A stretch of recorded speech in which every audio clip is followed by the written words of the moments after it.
All right. Well, first of all, do we have any visitors tonight? Alex. Howdy, everybody. It's good to have you back. Good to be back. Wow. Well, I hope we will see you in the future as well. That'd be wonderful. Anybody else? No. Okay. Well, let me go back here and share my screen so I can start.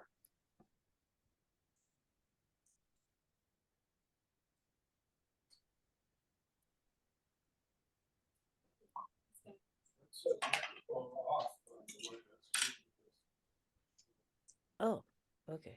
Okay, so can y'all see and hear me out there? Yes, indeed. Yes. Armadillo Okay. and all. Very good. We get a little bit of echo here, but not much. This slide's pretty much the same as it was last time. Our membership went up by 1 since the last meeting, so that's a good trend. What are we doing tonight? Well, we've got a few business items and announcements. I'm going to do a review of the World Wide Web app. Nancy's going to do a review of the iScanner app, and then Bryan will be our featured speaker tonight. First things first, who is on the board? Well, the faces should all look familiar. It's been the same crowd for almost 3 years now. We meet every month on the first Wednesday afternoon. So if you would like to participate in a board meeting or come and chat with us or whatever, let us know and we will make sure you get the Zoom notice. Now we have a number of jobs within the CapMac that are appointed more than anything. And I have a list of those who have renewed their appointment for the coming year, but there are several that have not yet, although I think, say again? Okay, I think I can put Nancy up there to the committed list for this year. That's okay. And same for Tom for membership chair and cashier and points administrator, I think. And you're doing Twitter. I will endeavor to move everybody around while I remember. Others that are on the list and haven't renewed their position with me, please let me know by email if you are or are not going to be doing it for 2023.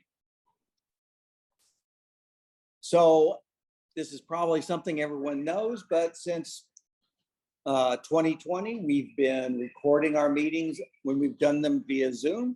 And due to Robert and Bill, we have a large library of recordings out in our YouTube library or YouTube channel. Good way to go back and review what we've done in the past, as well as share it with others who might be interested in CapMac. They can feel us out by simply looking at some of the recorded meetings. Help desk is going on or has gone on. John, did you get your question answered? Hopefully we'll have an opportunity here to come back to you. Coffee with CapMac, I've scheduled it for 22nd of February. This is a Wednesday instead of the normal Thursday. And I did that because I'll probably be traveling on Thursday. So I will make sure I'm there on Wednesday at 11:30. It is already in the calendar.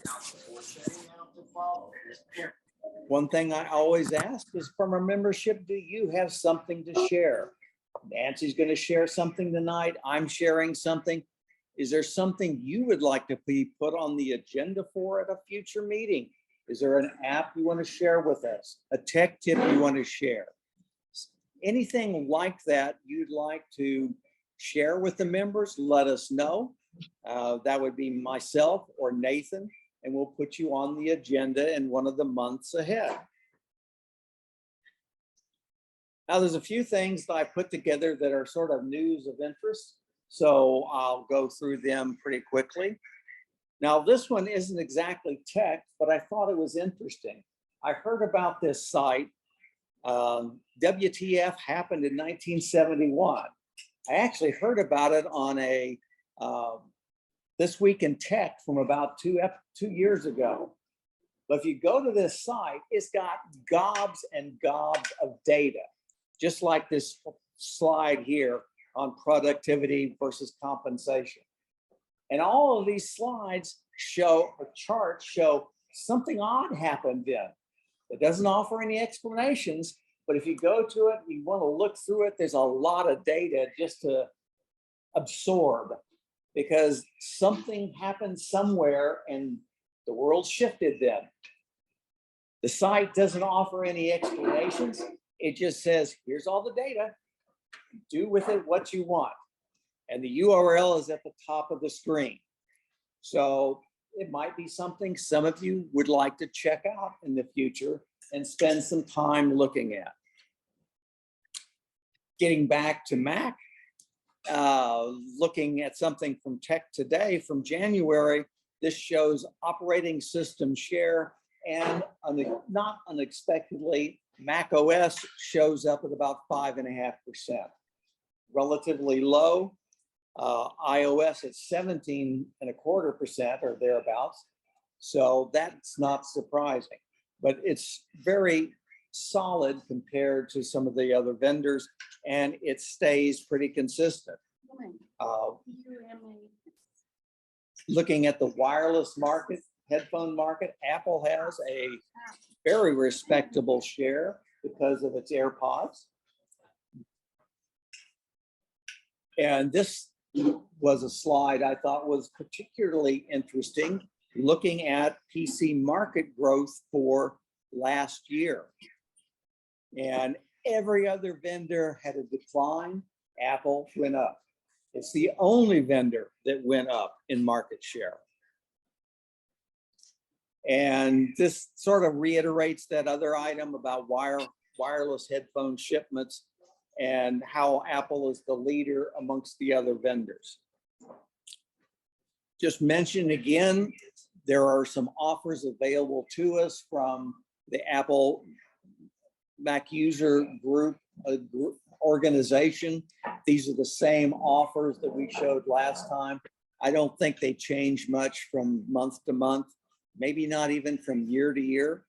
But if you are interested in taking advantage of any of those discounts, send me an email and I'll send you the credentials you have to log in and get them.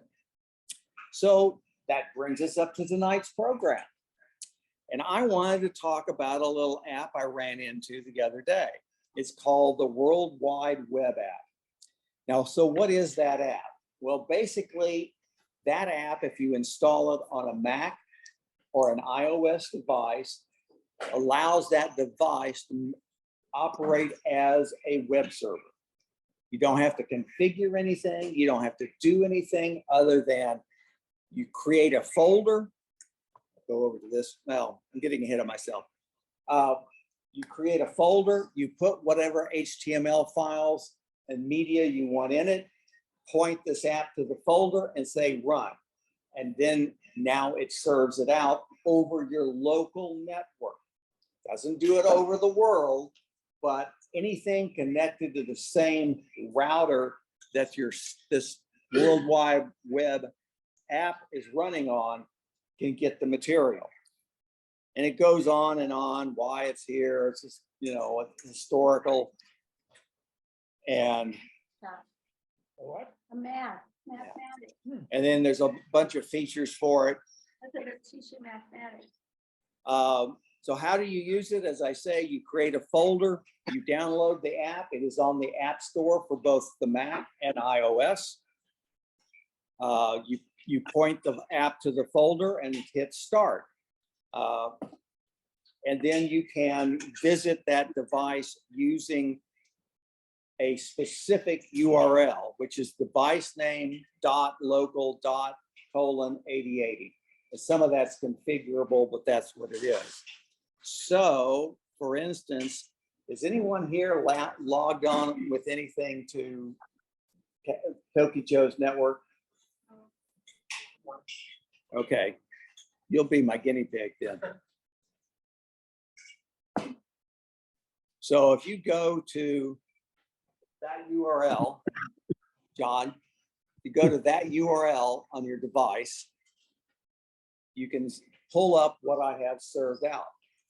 Is this a great web server? No, but it is something you could use to test HTML files, learn to do HTML programming, or do something like we're doing here tonight, sharing content amongst several people that they could see it. Can you see it, John?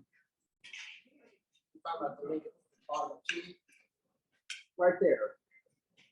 iPad.0r.colon. I clicked on it on my mini and nothing happened. Well, I have to leave the current presentation in order for it to work. don't know. That's what I'm, message I'm getting said. Should I launch Safari? Switch over to Safari. Yeah, I would do that.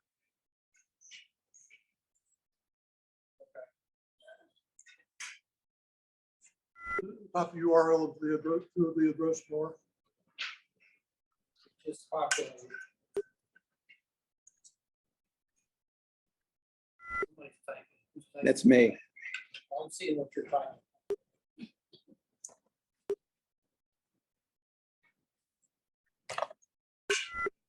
Okay, you can see it there. This isn't a good demo because I'm eating my own food, so to speak. I'm serving it and consuming it on the same device, but I was doing this at home. You can just throw HTML files in a folder and set it up. It works fairly well. As you can see here, you can pick the folder. You go through, pick wherever your folder is that has your HTML files and say, that's the one I want to serve from. And now you can use it. So I thought this was an interesting little free app and that runs on everything. It does have to have Mac OS 11 because I was going to put it on my older iPad Pro and it wouldn't go there. But I've served up from my iPad Pro here. I've ran it on my Mac Mini at home and it works for what it does.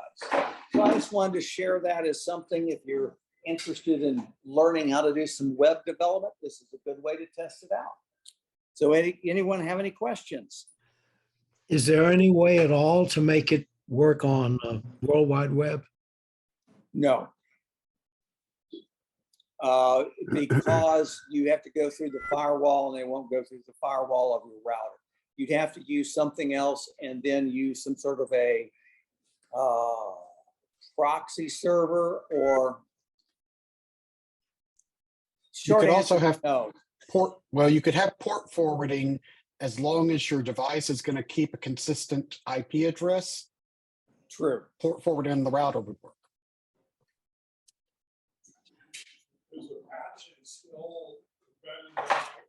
I don't think it's using Apache. You mean in the Mac OS? I do not know. I know there is a full stack app that you can put on Mac OS that has Apache and what else? A database, MySQL, and the full development stack. But that requires more tweaking and adjusting and administrating. This is a folder with files in it. So, and that's really all it's intended to be, is simply be able to serve up HTML files. Any other questions? John, Yes. would this be a, excuse me, a quick and easy way to turn that machine into a media server so that if it's in your office and your kids want to watch a TV show or a movie that you've recorded and put onto that machine? I haven't tried it. I'm not sure. Personally, I would use Plex instead. That's what I use for my media server. We had a program from, who did it? About a year ago on Plex. But Plex is free and you can set it up, and if the bandwidth here was adequate, I could bring up my Plex account and view stuff on my home server from here. Okay. Other questions? All right, then it's time for me to turn this over to Nancy. You want to sit here, Nancy? Absolutely. No, I'll go with probably work better.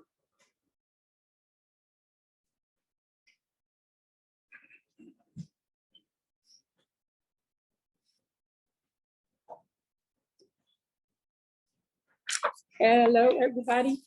Howdy. Before I start this review, I want to announce that the people who are here in the room, we have 2 door prizes tonight that will be given away in the usual way with the ticket. Those of you who are watching us on Zoom, one of you will get a gift card as well. So everybody gets covered. Okay, what I'm presenting tonight is called iScanner. And this is not a free app because it does so much, I suppose. I've seen it priced everywhere from $13 to $24. So you need, if you're interested in it, you need to look around. Yeah, I said it's called iScanner. It does all kinds of things and it's really easy to use. So for people who have a need for these kind of skills, it would be worth spending the money. Some of the things that it does, oh, by the way, those of you who are online, the handout that I have is available on our website. It's easy to set up. For simple scans, you just hold the device over a document and wait for the app to do the job. You can do multi-page scanning. It saves as, it has a full PDF editor. It automatically saves things as PDF, but then you can send them out as JPEGs or docs or text file. There's several modes from which to choose. There's like 12. I'm not going to cover all 12. You'll be happy to know. But the scans can be edited and they can be e-signatured, which we've never been able to do as far as I know on our phones. It includes tutorials like YouTube, but tutorials for every one of these modes. So if you really want to learn how to do a specific thing, it's right there. And I did some of them myself, trying them out. And I could follow them, so anybody can follow them. I'm just going to review a couple of these different modes just to give you some idea. If you look at the handout, those of you who have the handout already, it gives you a picture of the screen and how easy it is to choose the mode that you want. If you want to sign a document, there's a special mode for that. If you want to add text, there's a special mode for that. The math mode, this is fascinating to me, probably because I'm not good at math, but you can write out a mathematical problem in handwriting, open this mode, and it will copy your handwritten equation and then tell you the answer. And it's really easy to do. There is another one called the area mode. And if you need to measure areas like the walls in your house or the fence that you're trying to put in or other kind of things that people need to measure, it does it for you. It's like I've seen sometimes on television where builders will have a red line, that measures the how long something is. This app does it for you, and it will convert it into millimeters, centimeters, meters, feet, or yards. So, and it also, you can resize it and rotate it if you need, print something out that you need. The count mode is also very interesting. Let's say you have medication and you don't know how many are left before you have to renew your prescription. And you don't want to have to sit and count them. If you just put them in a pile so that none are on top of each other, it will count them for you and tell you what the results are. Now, you can't mix pennies and quarters, for instance. They either have to be all pennies or all quarters or all the same medication. But it counts it for you and tells you how many you have left. So this is just a sample. I mean, there's 12 modes, and I've just given you a sample of 3 of them, 3 or 4 of them. And again, this is an expensive app, but if you are interested in it, you do get a 3-day free trial so you can see if you want to spend the money or not. Nancy, does it do OCR? Cool, optical character recognition. You recognize that, Robbie? Or handwriting, printing? Yes, it does do OCR. So you can scan a document and end up with a text file. Yes. It also marks up. All the modes are on the handout piece of paper, so you can look at it and see what's available to you before you start investigating it. Any more questions? Does it do OCD, or do we have to listen to our inner voices for that? OCD? Bryan? Oh, I'm sorry. Am I not being helpful? My bad. Yes, no, I don't have a clue. I don't have a clue to answer that. So listen to your inner voice. It's always accurate. Any more questions? Okay, John, do I need to introduce Yep. him? I'll take care of it. I think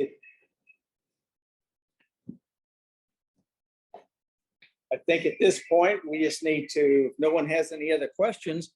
I wanted to say, I was muted, I'm sorry. In the chat, there's a direct link to her presentation. And then on the website under reviews, there's another link on the website itself in the resources section. So that's what that link is in chat tonight.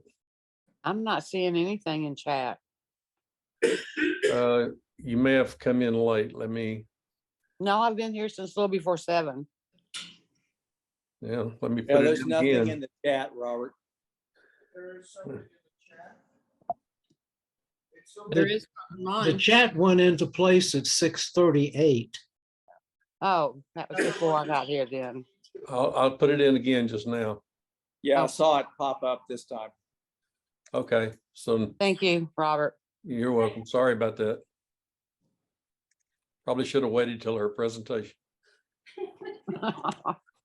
Well, what, do it after a presentation, big deal. Were you going to introduce Bryan? Okay, now it's time for our primary speaker, and Nancy's going to introduce him.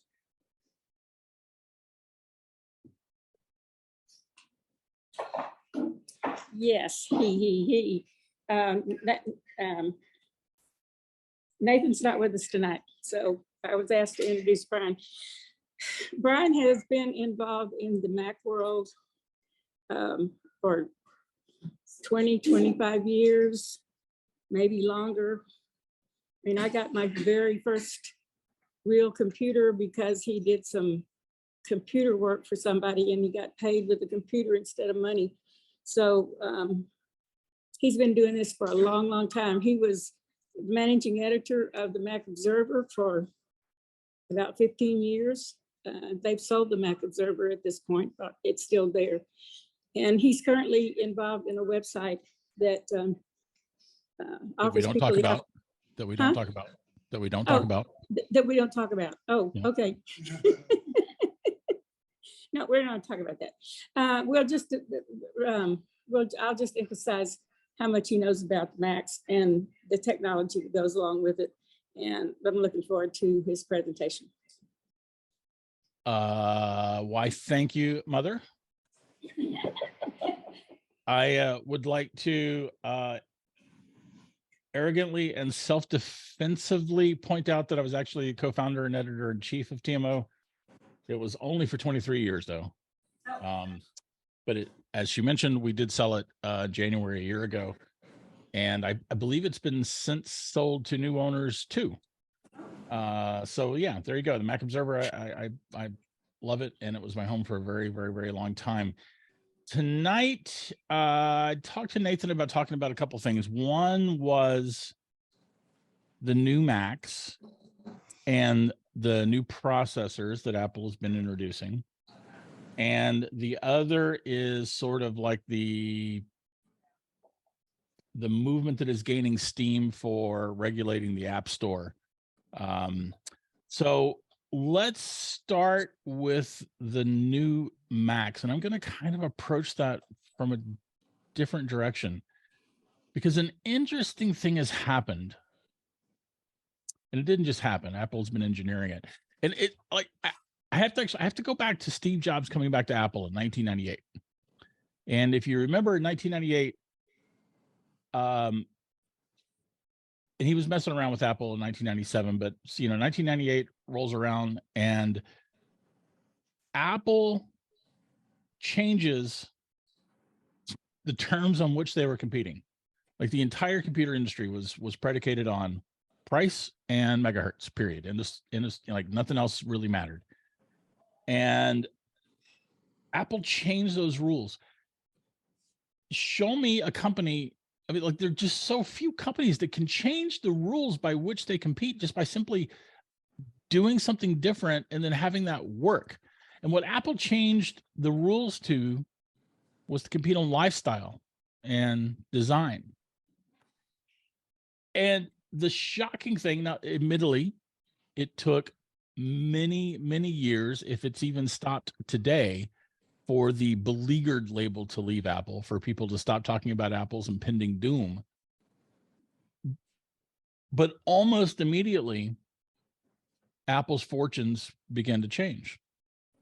And now here we are 25 years later, 24 and a half years later, and Apple has essentially engineered itself to a point where you can now choose your Mac based on the form factor that you want. And what I mean by that is, like, in terms of power, in terms of the work that any of the current Macs can do, they're all going to do what you want to do, especially for the vast majority of us here in this room. And on Zoom, of course, too. By the way, thanks for being here, everybody, and thanks for having me. I super appreciate it. I love CapMac. You guys are the best. So Apple has these different form factors. In the MacBook, you've got the MacBook Air. It's light, it's small, it's thin. The MacBook Pro is a lot more powerful, but it's a little bulkier, but it has a bigger screen. Feels a little more solid. Then you've got the 16-inch MacBook Pro, which is even bigger.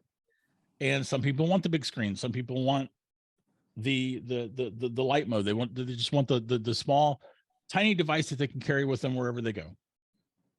Some people want something on their desk and they don't want to mess with the portable.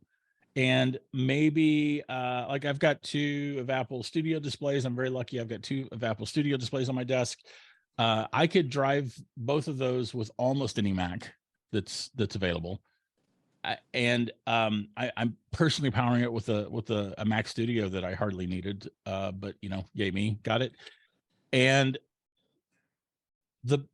my point is that, like, we no longer, like, we don't even talk about speeds anymore. I mean, like, who on a show of hands, who knows the processing speeds of Apple's M2 Pro or M2 Max? And like, we pay attention to Apple. I don't know the speeds of those processors. I have no idea. Because I've not needed to look. There's, like, the information's out there, but I've not needed to go find it because it's just not relevant anymore. Now, there are some processing capability differences between the M2, the M2 Pro, the M2 Max, and the M1 Ultra. Isn't that what it's called? Thank you. Yep, it's on my desk, but I forgot it. But yeah, the M1 Ultra We'll have the M2 Ultra later this year. I'm assuming that's been Apple's pattern. There are processing abilities between those processors. There are RAM differences between those processors, and there's graphic differences between those processors.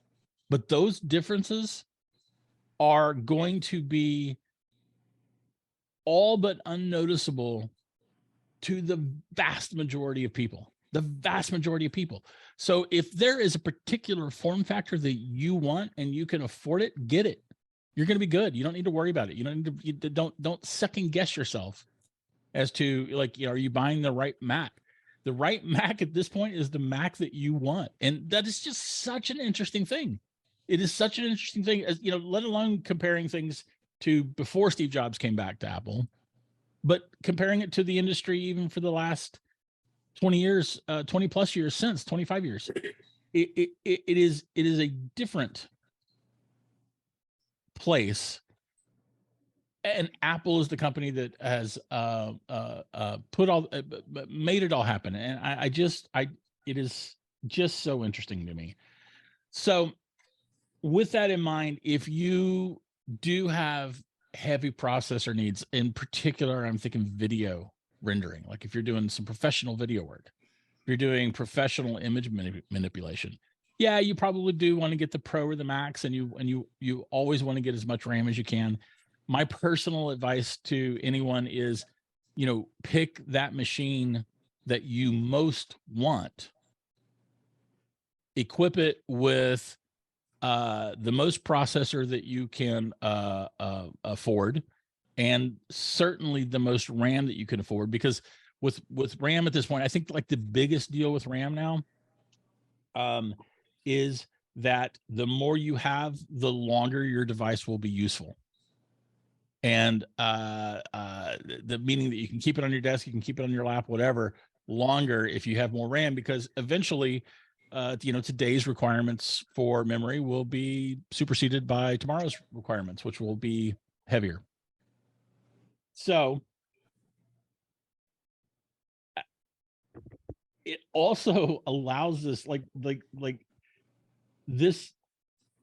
I'm not the only one who can make this argument. I would imagine that a lot of a lot of folks that are in Mac user groups all over the country, all over the world. Thank you, Ichabod. You too.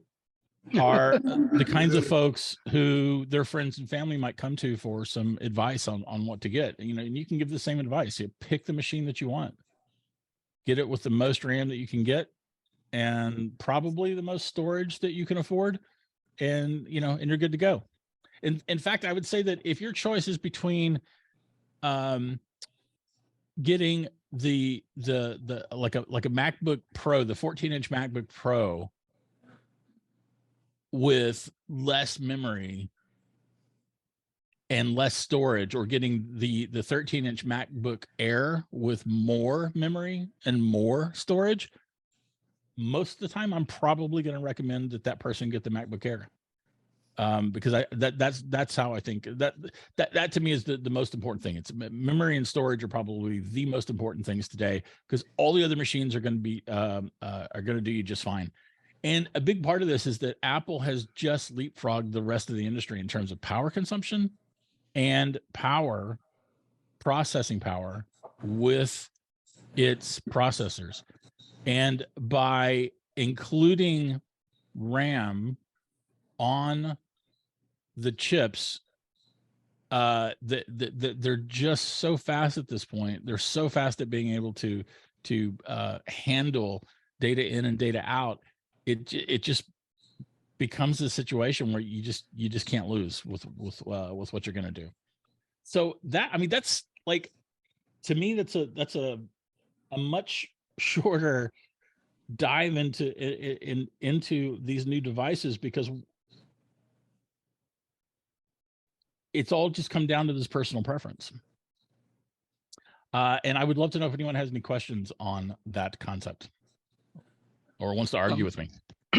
The only thing that I would have to say about that is that when you have to look at the memory access performance on the SSD, whether you have a single chip or double chip environment, whether in other words, like for example, I just ordered a MacBook Pro, or pardon me, Mac Mini M2 Pro Mini, and I had to determine whether I wanted 512 or a terabyte for the SSD, and terabyte had higher performance because of the 2-chip environment. This is probably more technical than anybody would care to know, but they do interleave fetching between the 2 chips, and it makes a difference. And you get higher performance if you get, like for example, in the M1 models, it was between the 256 and the 512s. The 512 had 2-chip and 2-chip and configuration, and it was faster than the 256. And you see the same thing in the M2s. Great points. Any questions? I mean, that's basically it. And actually, so the thing is, I was struggling because I thought I just ordered an M2 Pro, Mac Mini, and I thought, well, gee whiz, should I spend the extra? I think it was like $400 for for 32 gig of memory. And I thought, well, I don't know. Let's objectively, I've got an M1 Mini right now. Let's objectively see how much space. So I loaded every application I ever used all at the same time. And the thing was cruising along at like 13 gigabytes. And I was like, well, why would I need 32? And I mean, if I was doing movie production or something like that, obviously I'd go for the larger memory model. But, for just everyday use, like web browsing, mail, I don't know, just the other junk that I do, 16 gig was plenty. And that's what I ordered, because, and it saved $400. Now, $400 over the life of a machine, which might be, I don't know, 6 or 8 years, depending, that's not much really, so maybe, but I'll burn that bridge when I come to it later. What was it you said about the iPad? Sorry, the MacBook Air. You said something about the MacBook Air a minute ago, but I kind of missed that. Comparing. I was saying that if you were going to choose between a 14-inch MacBook Pro and with less memory and storage, and a 13-inch MacBook Air with more memory and storage, most of the time I would recommend getting the MacBook Air with the more memory and storage. Thank you. And Peter's points were all fantastic. I think that he's very right that most people are going to be able to do just fine with 16 gigs of RAM. Dave Hamilton, my former business partner with the Mac Observer, and John F. Braun did I got some thumbs up. That's great. Did an episode of the Mac Geek Gab a couple years ago now, maybe even several years. Time, as I'm sure everyone here knows, time can do funny things to your memory. But the name of the episode was 8 is enough. And he was arguing that 8 gigs of RAM is all you need. 16 to me is a minimum today. That's my personal preference. And I would rather have more. I would add, especially in light of Peter's very excellent technical points that he just made, that one of the things that I run into personally, so this does affect my position on this, is I normally have a lot of browser tabs open from doing research, from reading, from saving recipes and stuff that I want to come back to later. And all of the browsers on the Mac in particular, could be on Windows, I have no idea, are memory hogs. And they get really cranky when you start leaving tabs open. And I might sometimes have, I don't know, 100 tabs open, and maybe I've got like another 60 tabs and 2 other browsers open too. So for me, I definitely want as much memory as I can get. I think that Peter's point is very relevant, but it really, again, kind of comes back to, if there's a particular form factor you like, get it. If you like the Mac Mini because you want a small device on your desk, it's going to be great. If you want the Mac Studio because you just want the Mac Studio, or you feel like you're going to be throwing some extra work at it, it's going to be great. If you want to be portable, any of the MacBooks are going to be great. The Air or the Pro, either size, you're going to be fine. So go out there and get what you need. I was really shocked. I was holding out for Studio, I didn't know what they were going to call it, but I knew it was on the way. And when I eventually looked at the benchmarking, the benchmarking results for that machine, I was absolutely shocked. I thought this thing is way over the top. I mean, this is for the stuff I do, it's like ridiculous. So I got a regular old M1 Mini, and well, the word is delighted. I mean, it's just amazing. I mean, it's quick. I mean, I had a build to order i7 2012 that was 2.6 gigahertz with 4 cores, and I thought that was the cat's meow, and it was a good machine. But the M1 just blows it away. I mean, it's just amazing. Yeah, and the other thing too is you open all this stuff and you do all this stuff and you reach over and you touch it and it's not even warm. Amazing machine. It is the M1 and the M2 now families that make this discussion possible. Right? Like the Mac Mini before the M1 was not a device I was ever interested in. And it was a device I would seldom recommend to anybody. And the power, both the consumption and processing power boost that came along with, the first M1s and then the M1 Pro and then the M1 Max, then eventually the M1 Ultra, it just blows everything else out of the water. And it was the M1 that made the Mac Mini a fine computer. And now you can get it with an M2. And the M2 is, bigger, better, bigger, better, stronger, faster. Yeah, 20% better as a rule. So all of that, I don't think you can go wrong today. If you want the machine, get it. You're going to be happy. Tell your friends, tell your family. No more angst. Brian, I have to agree with your assessment on the about any machine is really suitable. I spec'd out I obscenely spec'd the MacBook Pro 14-inch with an M1 Max and lots of RAM and lots of storage. The one thing about your point about RAM and storage is what I used to tell people back on the phones in the 90s when I was on the phones with Apple, was that think of that as cash in your wallet. You're never going to complain that you don't have enough, that you have too much money, but you are going to howl if you don't have enough money to get what you want. That's a fair point, but I think that a lot of that has been changed also. That it's more efficient using RAM today, than in earlier OSs and hardware. But I got to agree with you.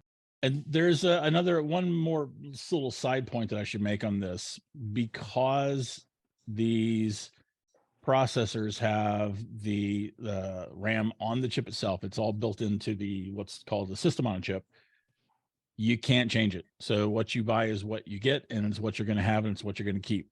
So that's, to me, all the more reason to buy as much as you are willing to pay for when you first get it. But and don't get me wrong, a lot of Macs have not really had upgradable RAM for a long time, but now none of them do, with the exception of the Mac Pro that'll soon be changed. And it'll be interesting to see how Apple handles RAM on the Mac Pro once they finally bring the Mac Pro to the M processor family, hopefully later this year. So any other thoughts or questions?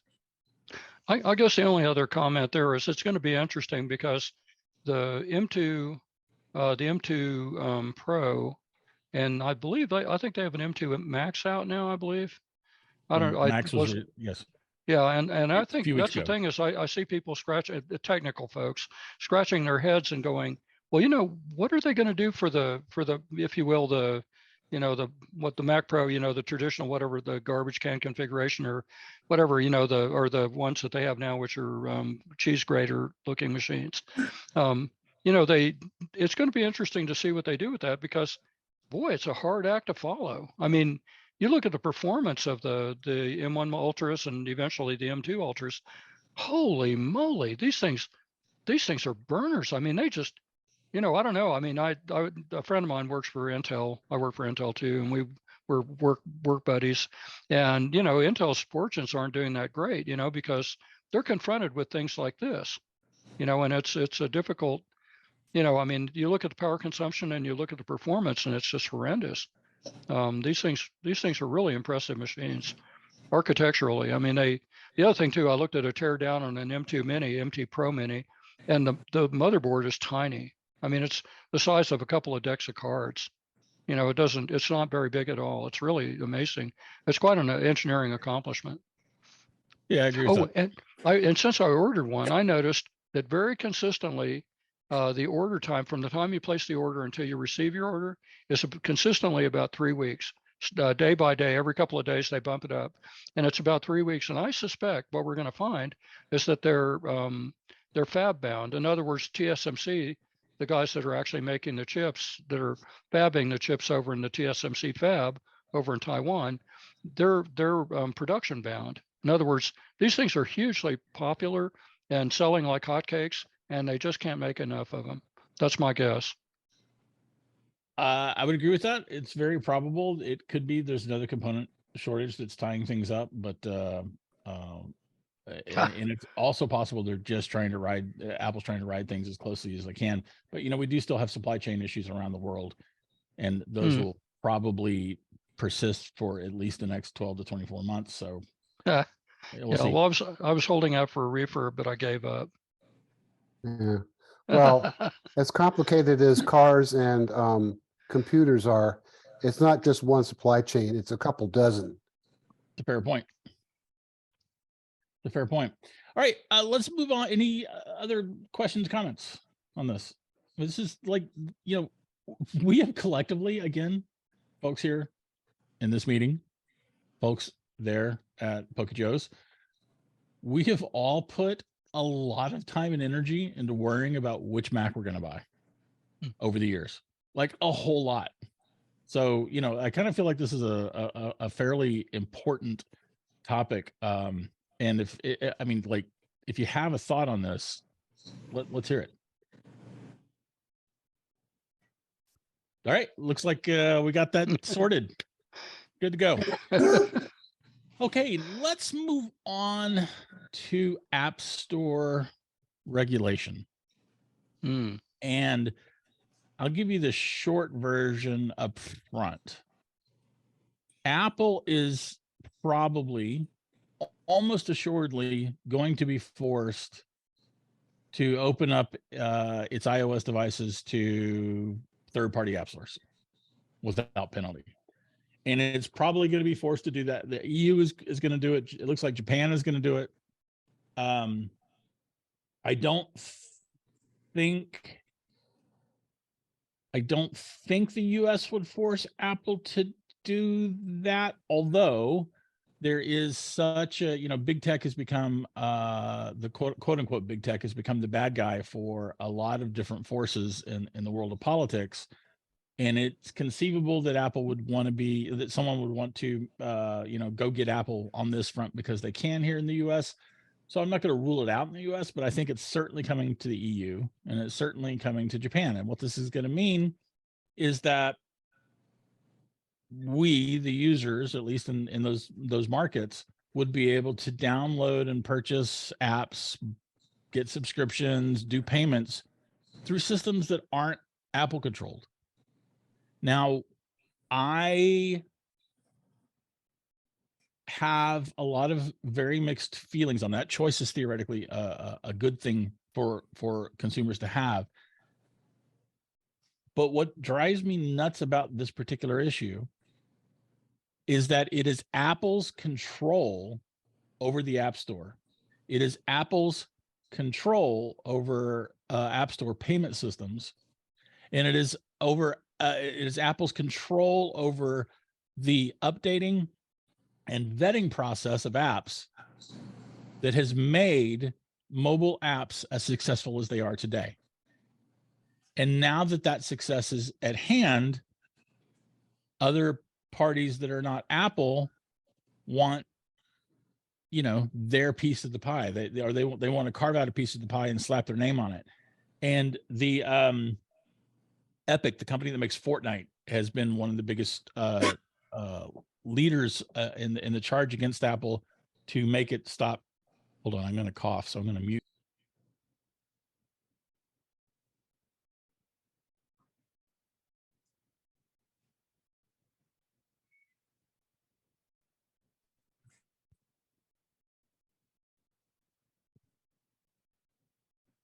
That's an iced latte with a chaser of water for those following along at home. All right. So Epic, the company that makes Fortnite, has been one of the leaders for this kind of thing, having gone so far as to sue Apple because they generated a lot of money and they were paying a lot of money for Apple to actually process those payments. And they don't want to pay Apple all that money. And that again drives me nuts because it is the safety of Apple's control that made it possible for companies like Fortnite to develop in-app subscription and in-app service. I'm going to cough again.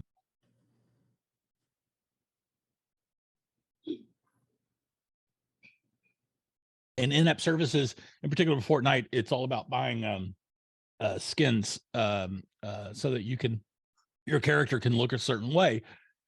And it is Apple's control that has made those environments safe for people to do, made them willing to fork over their money.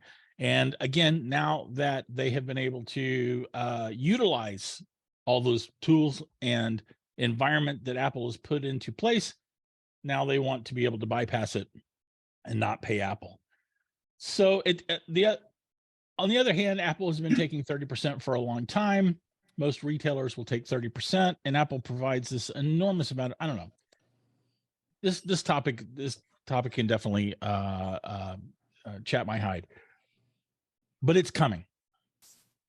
Regulators look at these markets and they're not concerned about the safety that a company like Apple has engineered for its members. They're concerned about the competition, or more specifically, the appearance of competition. And they've got parties like Epic or Spotify. Spotify is a European company, I like to call it. And as such, it carries more weight there than it might with regulators here in the States. And they have those parties screaming the whole time that Apple is being unfair. Now, Google also gets some of this hassle with for its Google Play Store, but Google has less of a top-down command approach on this. And so even though Google's business is likely to be affected too, probably not to the degree that Apple's is going to be affected. And all of this, keep in mind too, that Apple does actually make a lot of money from the App Store, from its 30% that it takes. So this will actually affect Apple's bottom line too, if enough people move to third-party app stores. So when that comes, I believe that what we're going to see is a proliferation of third-party app stores, some of which will be poorly run and or maintained and pose a security risk, and that we'll have some apps. We're going to see a lot of apps going to different places, so you might not be able to get all of the apps in the App Store or even in a given third-party app store. And it's going to be interesting for us as users as to how we do that, especially those of us who are very comfortable in Apple's ecosystem, which isn't necessarily everybody. I occasionally meet people who talk about, like, they don't want to have to go to the App Store to get apps, and they want to be able to go to wherever they want to get apps, whatever. So this is coming, and I think it's going to be coming within 12 to 24 months at the most. And it is probably going to have an effect here in the US, regardless of whether or not US regulators force it. Because if Apple has to open up its ecosystem to everybody everywhere else but the US, I kind of feel like at that point they're probably going to do it in the US too, although I don't know for sure. So in that we don't know what it's going to look like, it's kind of hard to even talk about necessarily what we're going to do. But I do think it's kind of important for those of us who have subscriptions, those of us who get our apps, to understand understand the changes coming, so that you're not necessarily caught flat-footed when it actually does. Any thoughts or questions about that? Well, I've given this some thought. Okay, And Peter. I've been reading about this for the past 2 or 3 years. And it's pretty clear. I mean, to me, it's really obvious that Apple's done a pretty good job curating the software that goes into their store. Yes, they charge 30%. Yes, they, and I see all the usual, I'm sorry, libertarian baloney about, oh, Apple's little carefully curated garden with the walls around it and all this stuff. But you have to admit that people like, for example, look at the Android marketplace. It's a mess. It's a horror show of lousy security, malware exploits. Not uniformly, of course, but I mean, it's terrible. I mean, but hey, and I think that's actually why Google is going to they're going to get a pass on a lot of this because, hey, it's like, well, we let anybody in here. Well, they let anybody in here, and that's not necessarily a good thing. I guess what occurs to me, okay, so how can you address this? It occurs to me maybe Apple will have sort of a, I don't know, so it's a really poor term, but a redlining kind of thing where you basically say, okay, here's the stuff that we curate, and here's all this other stuff that we have to carry. And, you have a choice and you can set a checkbox that says only, it's sort of like the security stuff you do now. You only want to get stuff from the Apple store or stuff that you personally sign off on, or just want to be wide open and, hey, download anything you want, and install it. And I think that's kind of like they'll have to have, like, if you want to go with the Apple curated stuff that you're secure about, good. And then if you want to go with the, I don't know, and that maybe have 2 or 3 tiers of stuff, and the lowest tier will be like, hey, malware central, come on in, but if you want to live in that environment, go for it. Yes. I'm prejudiced, obviously, but that's, I mean, what else would you do? What else could Apple do, really? Yeah, Apple can have like when you go to make a payment, if you're making a payment through a third-party payment system, Apple can put a warning on that. Now, when Apple does put a warning on that saying, hey, you're not doing this through Apple, you're doing this through someone else, so you're on your own, good luck. There will probably be third-party complaints saying that Apple's trying to scare users and intimidate them, and this is Apple's typical control method. I mean, I expect Apple to do that, and then I expect to see those arguments play out in the press, probably in the courtrooms too. So where that ends up shaking out, I don't know. It's interesting to me that competition over security is forefront in regulators' minds in different places, especially when there is competition between Apple and other companies who don't have that control. If you don't want Apple's curation, if you don't want Apple's walled garden, you are free to go to the Android world. That to me seems to cover that element of competition, but again, that's not what's happening. And we are, like I say, we are going to see this. Japan, it looks like it's going to open up. It's going to force Apple to open up the App Store as soon as this year. And I'd be surprised if it took more than 2 years for the European Union to get around to it too. And then we'll see what happens. It occurs to me, this is a really interesting point because the Japanese consumers expect quality. I mean, I've been there. I mean, the Japanese folks, and I think they've grown familiar. I mean, when they get an Apple iPhone, they expect to have quality software running on a quality platform. And if it's forced to open up, in other words, Japanese regulators say, oh, this is terrible, and you need to you need to open this thing wide open, and Japanese consumers get stung, somebody has to take responsibility. And I have to wonder. I'll keep an eye on that. Because boy, howdy, Responsibility for what's going on. Well, responsibility. I don't know if they're going to make them commit seppuku, but yeah, they'll, they're serious about that stuff. I mean, if something messes up, somebody takes the fall. Let them be communicated. Unless it's offshore, of course. I don't know. I mean, then what can they do? Well, I think Tara, were you going to say something earlier? Yes. Oh, yeah, I have a question. Are they gonna make Apple carry these apps that they haven't vetted? Can someone who could hear that better repeat it? Yeah, could you stand closer to the microphone, please? Nancy was asking, is this mean that Apple will be forced to carry apps they otherwise wouldn't? Oh, that's a good question.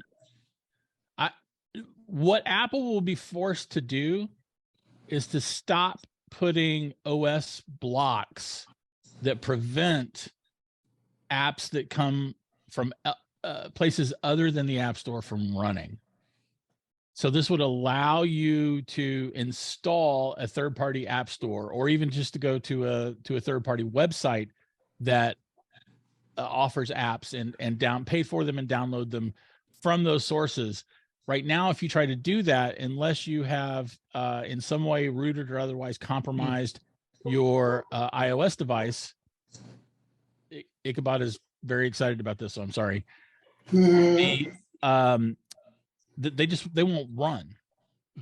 And so Apple will be forced to allow those things to run. They could even possibly be forced to allow third-party App Store apps to be in the App Store. That's conceivable. That's more likely, I think. Probably. It's going to depend on the market, but at the very least, they won't be able to block these other apps or to block the other. Well, right now they can't block a third-party site from offering apps. They can just make it where you can't run those apps once you actually get them, and that's what Apple's doing currently. And Apple has been going further down the line of progressively locking up the Mac to make it harder to run a lot of third-party stuff even on your Mac. So I would imagine that whatever happens in the iOS world and the iPad OS world is eventually going to translate somewhat to the Mac too. Maybe keep our Macs open. And it's funny too. Maybe because I've been on a Mac for so long and consider my Mac to be more important, I don't want the same kind of controls on my iOS device that I want. I don't want those same controls on my Mac. I want my Mac to be open. I want to be able to run what I want to run. And but I think that a big part of that is that the Mac App Store doesn't have the kinds of all-inclusive access to everything in the world that's out there. And yeah. So anyway, I kind of a tangent there. So do you think the way that it'll be when Apple's hand is forced, do we believe that it'll look more like the Mac is today? You mean for iOS and iPad OS? Correct. So is it going to just be open like the Mac is today? And you can download from the Mac App Store, or you can go to whatever web developer website or wherever else. Well, so today you can lock your Mac down so that it's only developers who have signed off on their apps with Apple, and those are the only apps that'll run unless you give special permission. You can also allow your Mac to run anything you want, period. It's possible Apple could do it that way on iOS. I mean, Apple is going to be deliberate about this. They're going to be very thoughtful about how they do this, but they're also going to be having some levels of control imposed on them by these regulators. So it is possible that there would be a box that you could opt in on to only allow apps from the App Store. That's probably what I would do, just because that way I don't have to think about my security.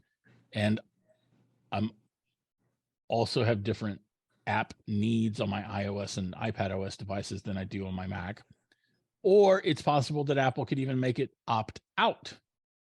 I would imagine that Apple would want to do it that way, so that you have to go and open up your iPhone. You have to make the choice to open up your iPhone before you could visit a third-party app store or install an app that came from a third-party app system or even just a website. But again, it's, you know, we could end up seeing regulators spelling out exactly what Apple has to do. Like, you know, every iPhone out of the box has to be able to install software from anywhere. And you know, the beautiful thing will be is if this ends up resulting in carriers being able to sideload all kinds of garbageware on their devices again. That's another possible you know, fallout side effect of these deregulatory efforts that are happening. And which again drives me nuts, because one of the most beautiful things that Apple did for us as users when they made the deal with Singular, I don't know if you remember, but Singular was the first carrier that would support the iPhone. And Singular at that point had not yet bought AT&T and had not changed its name to AT&T and was not the juggernaut that it is today. And Apple said, hey, support our iPhone. And by the way, you can't sideload anything. And that was unheard of at the time, because carriers make all kinds of money from sideloading garbageware onto their devices. They still do. Samsung makes money. The third party Android makers make money by sideloading stuff. The third party carriers that are selling Android devices can make money by sideloading crapware on their devices. And Apple freed us from that. And it's such a good thing. And there are so many corporate entities that are so chapped about that and would very much like to be able to force their very profitable garbageware on our devices again. Would it not? Okay. Would it not be better for the consumers if, let's say, Apple was just forced to allow third-party apps onto their app store, because then they could at least control the security aspects in terms of malware, that sort of thing? Well, the App Store does currently allow third-party apps, right? It's just They're they certified, get to choose right? which ones they don't. But they're certified, right? Yeah, they go through a vetting process. If I don't think Apple is going to want to run an app store where it does not control what gets to be there or not be there. I don't think I unless absolutely forced to by stringent regulations, I can't see a world where Apple says that anybody can be on the App Store at any point, because at that point, all of Apple's credibility goes out the window. Well, you know, I can one see thing where they own the store though, because it's been the App Store, the Apple App Store for so long. If they're going to start piling other stuff, that people have found works really wonderful on their Android, and they've upgraded to an iPhone, they see something like that and they want to put it on their iPhone, but they're going to find out that maybe there's going to be something akin to a traffic signal thing, red, yellow, and green. If you do red, yellow, and green, and you pick a red one that you like, and you go down the road, and all of a sudden it's hammered your iPhone. Well, the red, yellow, and green also indicates a structure for repair pricing. Could be. It occurs to me that what'll happen too is that if I think I agree with you. I think Apple will be very, they'll give a great deal of thought about how they implement this. And when they do, I think they'll have to have a way of indicating, like, for example, I thought, well, I've run into this on my Mac from time to time where I load some app that somebody doesn't want to put on the App Store, but it's a legitimate app. I'm thinking maybe BB Edit is a good example, which I use from time to time. And allow apps, if you look in the security and privacy preferences, it says allow apps downloaded from the App Store or the App Store and identified developers. Well, I could see in the future where they have a third option where App Store identified developers and all those other guys, or, and then maybe, I don't know. And then if you want to be facetious, you could say a fourth one, like, well, just open the floodgates to all the sewage and, hey, load it up, man, just anything you want. Hey, go for it, 4chan, and just see what you get. So that's the thing, is I think that they'll probably have a hierarchy, and maybe the default will be, for mine, I think the default was App Store, and I checked off the one App Store and identified developers because BB Edit fits in that category. But I think that there'll have to be a tiered system like that. But but at the end of the day, I think what'll happen is that Apple will, the thing is they'll beat up Apple to the point to where they're forced to put this crapware in there. And then there's going to be a backlash from the users. And if they're really smart, what they'll do is turn them on the legislators that push this stuff and said, don't blame us, blame these guys over here. I mean, talk to your legislators. I mean, people buy Apple products for a reason. It's a quality product that doesn't screw you up. And when you allow putting software on a product and screw it up, there's got to be some backlash. There's zero chance there will ever be any accountability for legislators or regulators that No, enforce this. Eileen, though, did you have a further point?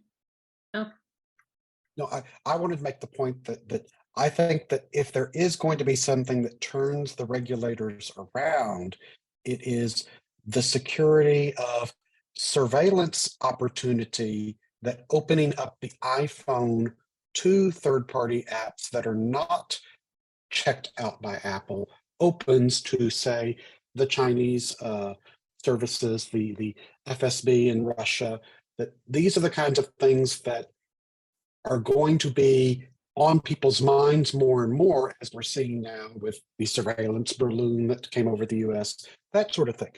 So I think that people are going to start to realize maybe the phone is phoning home your information, like TikTok or other devices, other programs do. And that's going to be the way that I think the regulators get turned around on it, that this is not necessarily a good idea. Apple is going to have to implement better sandboxing to prevent crossover from app to app and from the core databases on the phone that contain things like the contacts and what programs you're using and that sort of thing.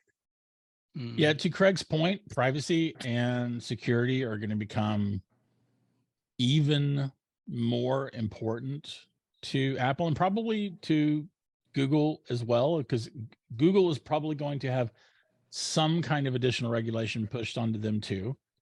Apple has made privacy and security such an integral part of the iOS and macOS and iPadOS experience that they're pretty far. Well, they're not pretty far. They're way far ahead of everybody else on that. But if these App Store regulations come through around the world, forcing Apple to open up its devices to third-party, uncontrolled, unvetted stuff, this is going to become a significant issue where I think that Apple's going to be incentivized to provide more voluntary controls that we can choose to implement in the face of these regulations. And those voluntary controls may well lock out third-party apps. That's certainly a possibility. But it's Apple has proven to be flexible and adaptive when it comes to dealing with both incoming regulations and marketplace realities. I am confident that this isn't going to be the end of the world when Apple is forced to open up its devices to third-party app stores, but it's just going to be a change. And it's very clear, by the way, that many of us here are thinking about these things, and that's good. It's good to be aware of what's coming. It's good to understand the changing landscape as it approaches us. Anybody else have any thoughts or questions?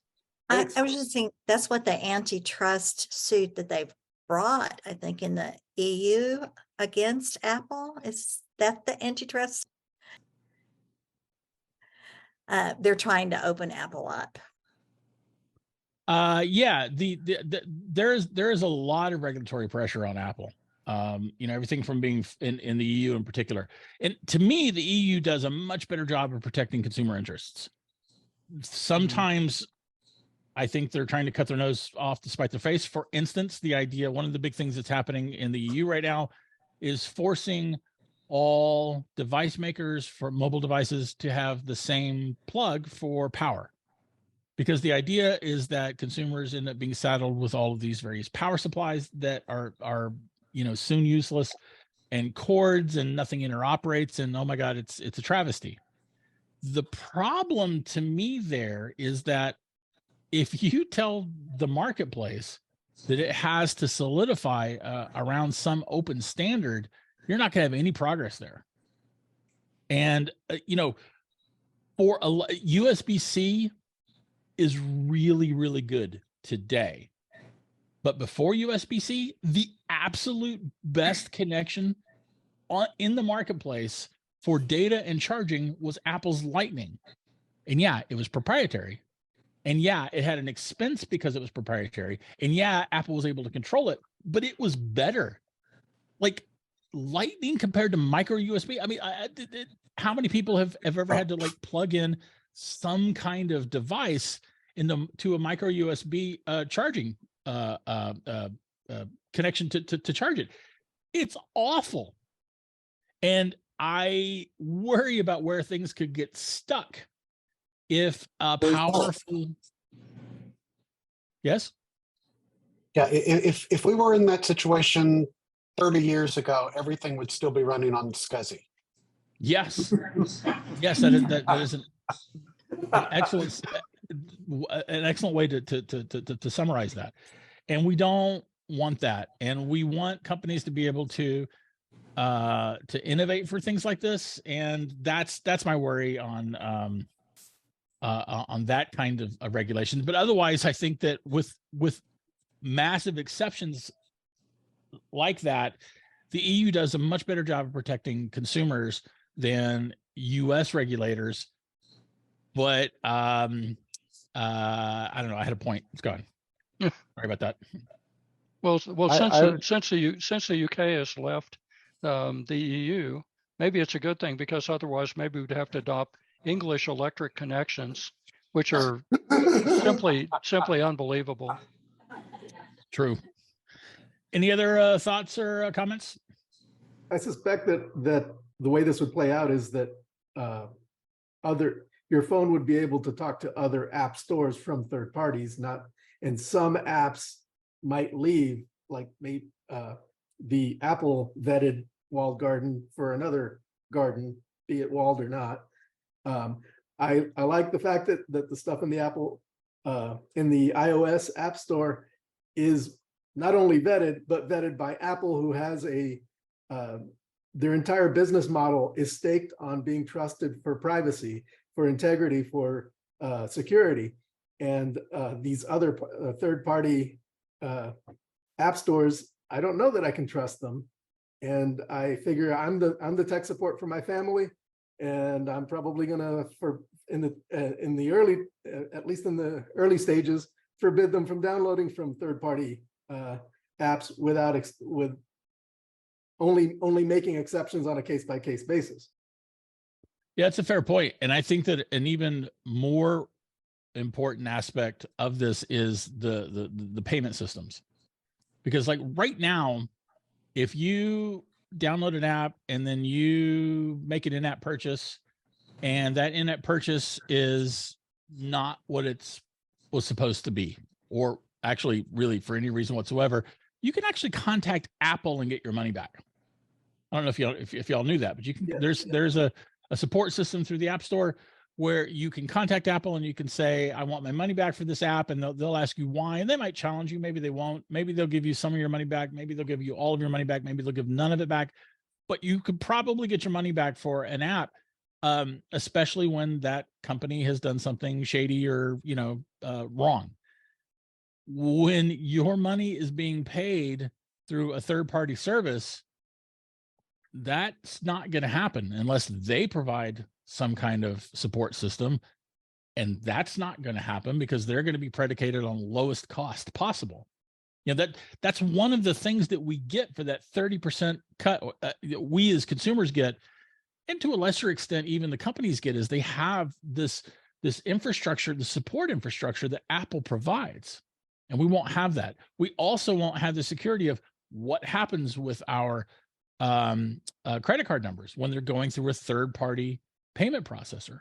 Mm-hmm. Like, do y'all remember that time that Apple had the data breach and lost all those credit card numbers? It's a trick question because it didn't happen. Mm-hmm. And how many places has that happened? Well, it's going to happen with third-party app stores Assuredly, because they're going to be a massive target. Apple is already a massive target, but it has the resources to defend against it.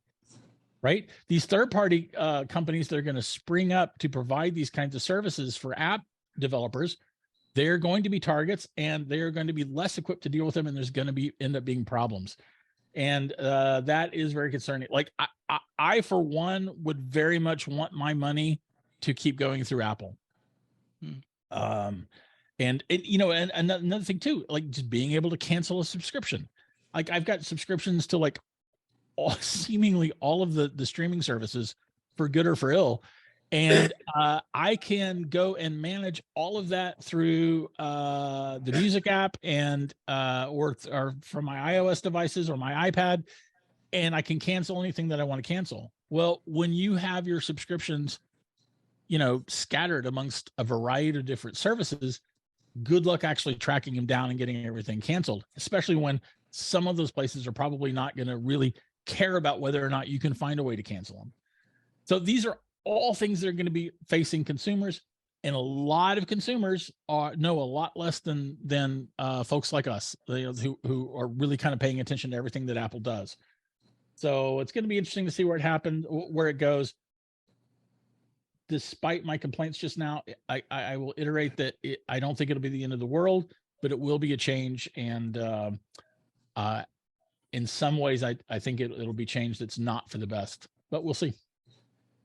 Well, it strikes me that this is a good example of, if it isn't broken, don't fix it.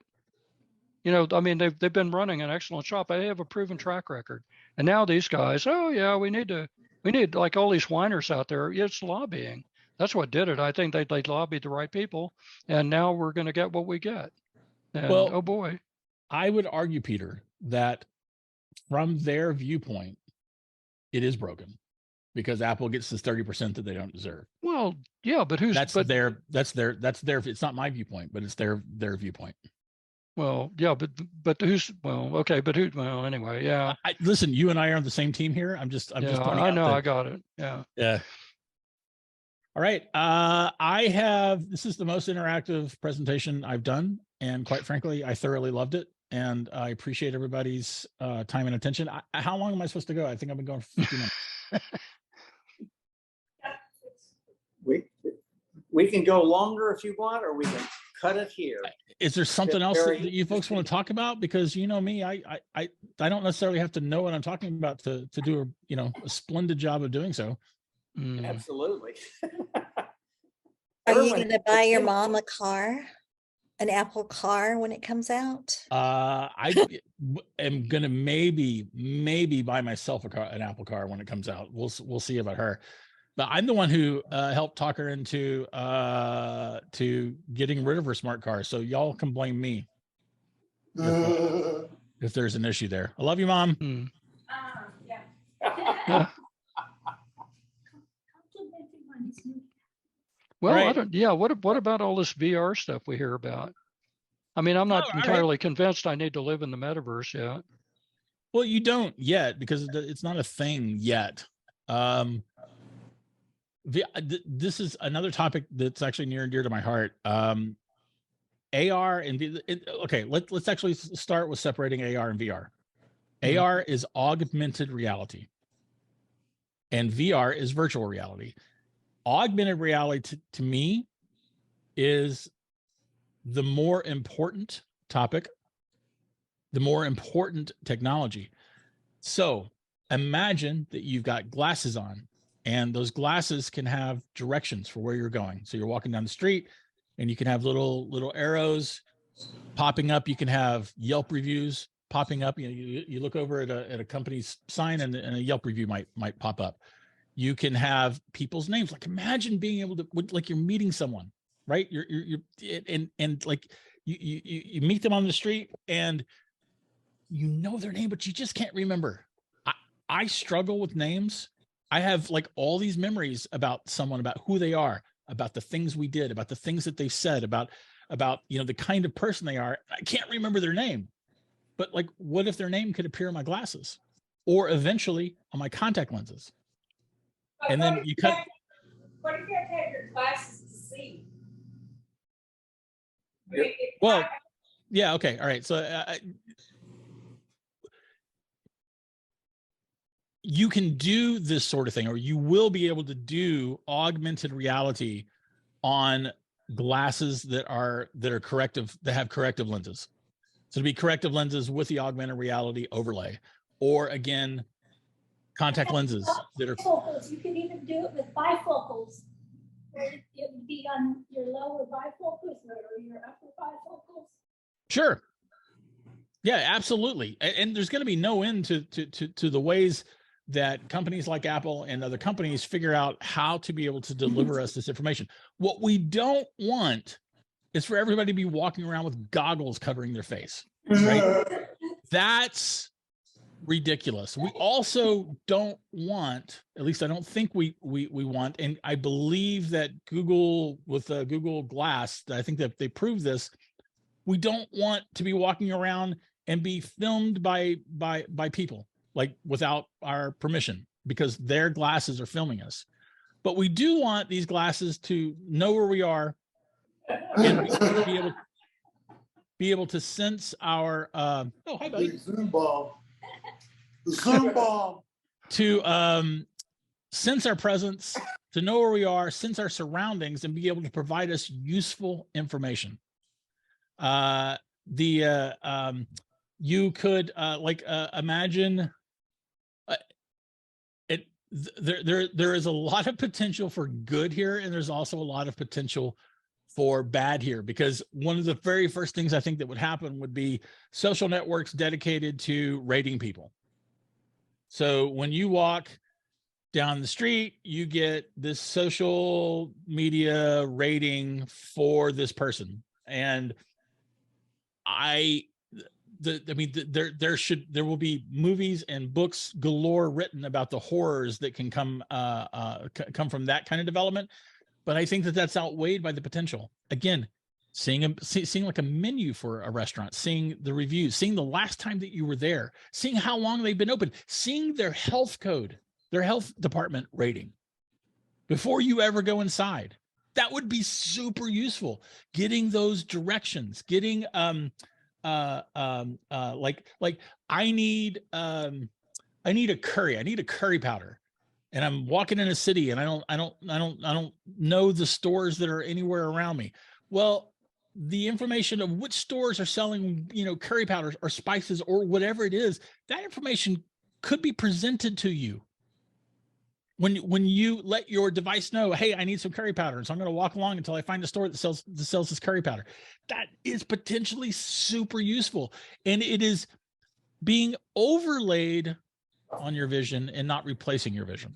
And that's what augmented reality is. And I think that is all. There's room for mischief, but there is room for a lot of really useful things for us as people. Virtual reality enclave on our phones is going to become more and more important. I agree with that, Craig. And Apple's choice to keep our data on our devices as opposed to shipping it off to Apple for storage and processing is also going to become and continue to become more and more important. Now, virtual reality is different. Virtual reality is everything that you're seeing is being generated. That could include your own body, probably is going to more often than not include your own body. But the world, the floors, the walls, or the lack thereof, all of that will be completely generated by computer.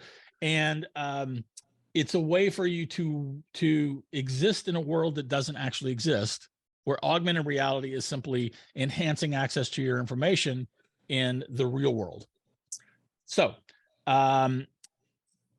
we are probably further away from virtual reality really being a thing, and in part because you do need those goggles covering your face, which means you're probably going to want to be in a stationary environment. Plus, I don't think we are anywhere near having something like a holodeck where you can walk in any direction you want for as far as you want. That's obviously nowhere near.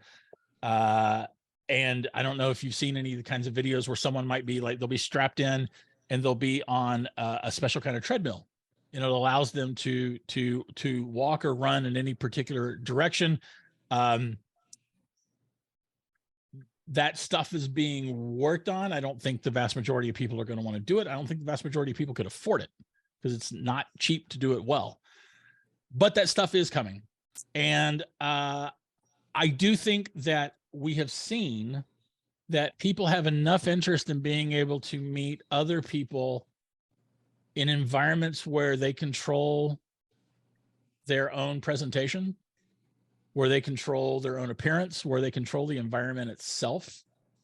There is, I believe, a market demand for this eventually as the technology comes. And I also believe that it's a matter of when and not if, barring civilization ending, but that's another issue. I don't know. This stuff's coming. I'm excited about it. I'm very excited by AR. One of the points I've made is that Apple has been very clear, and I think that the last thing that Apple wants is for us to be walking around with their phones in front of our faces, which is the current way to get AR. Right now, Apple already has tools that allow for various forms of augmented reality to be a thing, but you have to hold your device in front of your face. We need some kind of glasses, and eventually we need some kind of glasses, or eventually some kinds of contact lenses, and eventually a brain implant that can actually directly impose things onto our vision without the need for any kind of glass to be in front of our eyes. These things are coming, and it's probably going to be exciting. And I believe, let's face it, there's a couple of gray hairs in this room. I know there's a couple of gray hairs in my room. We are probably not the most important demographic for the folks who are working on AR and VR, but I believe that, in particularly when it comes to AR, that we will all be able to take advantage of it, and that we're going to find it useful and easy to use. Again, think about having people's names. Right? Think about that. Think about having those directions, or I can even imagine a day where your iPhone is tracking the location. I guess we could do this with AirTags today, but your iPhone is tracking the location of your keys, and so you're wondering where your keys are, and you can have the arrows hey, go in here. This is where your keys are. That's useful. It's so useful. There's so much potential there, and it's not the kind of thing that is going to require wizardry on the user's part. The wizardry is going to be in the software, and it's going to be accessible to us. It's going to be useful to us, and it's going to be useful in a way that, to a large extent, puts us on the same playing field with people who are much younger than us, because it's not going to require this wizardry, and that's going to feel good too. Song lyrics. You're in a crowded room, like a Poke Joe's, and you can have your own okay, my own little senior moment was the closed captioning. You can have your own closed captioning of what's being said around you, because your iPhone is listening, translating that into text, and then putting it so that only you can see. Right? That's so useful. How often have any of us been in some kind of environment where we can't understand what's being said around us? AR could have a radical effect on that, and make that a thing of the past. And anyway, as you can tell, I'm super excited. Yes, Peter? Simultaneous translation would be a pretty useful thing. Yeah. We several years ago, there was a company that Google bought, and you could hold your phone up to a street sign, and it would replace what you saw in the image with English. That was years ago. Well, phones are way faster now, and we have AI and other kinds of machine learning that can make that process even smoother and easier and more useful.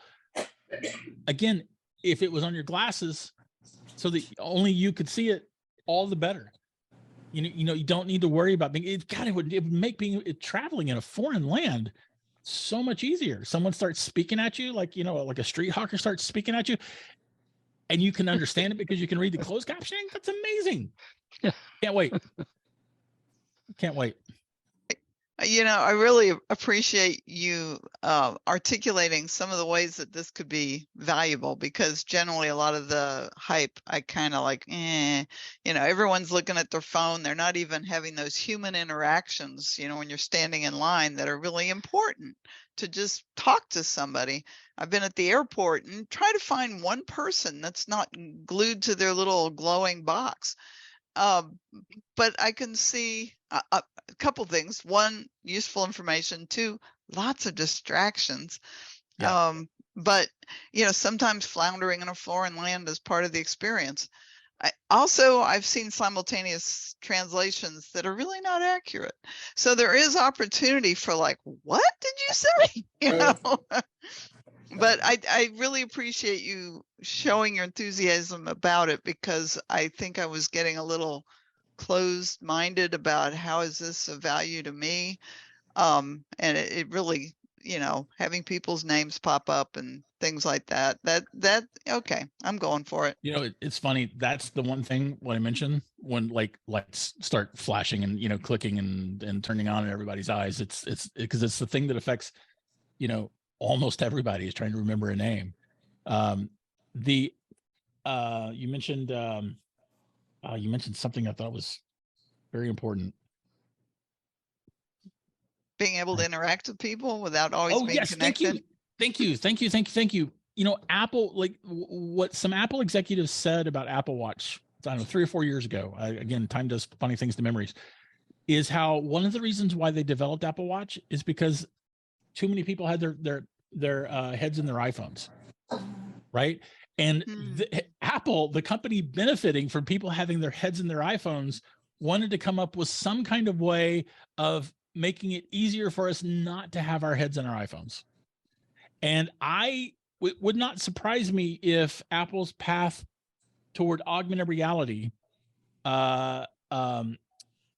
started there, or at the very least branched off from there, like this, because there are a lot of things that we can do that we currently do by having our phones in front of our faces that we won't have to have our phones in front of our faces to do anymore. And that will hopefully make human interactions more of a thing again. Maybe. We'll see. People might hide behind their glasses instead. Oh, and I can't wait for advertisers to figure out how to put advertising on my glasses. I mean, every blasted place you go, even the bathroom stalls have ads and stuff. It's like, give it a break, folks. If I want to buy something, I will. Yeah, I hear you. I hear you very, very loud and clear.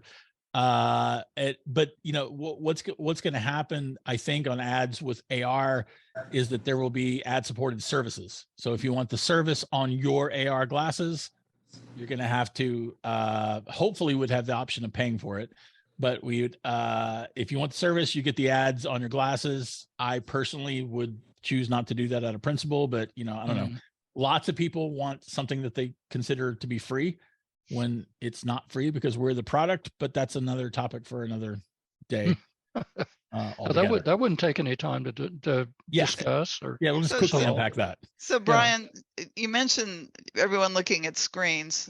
I'm personally offended by all these new cars that have a giant picture screen on the dash. Is there any data to show that it just seems unsafe and distracting, and maybe people are looking down at their phone instead of looking at this nice display that's built into the dash that's like bigger than an iPad. But to me it just seems wrong. Well, those are called heads-up displays, and they were first used in the military, in particular for jets and whatnot. At least, but they put them on the windshield. They don't have this. Okay, go ahead. Right, but they could also put them on.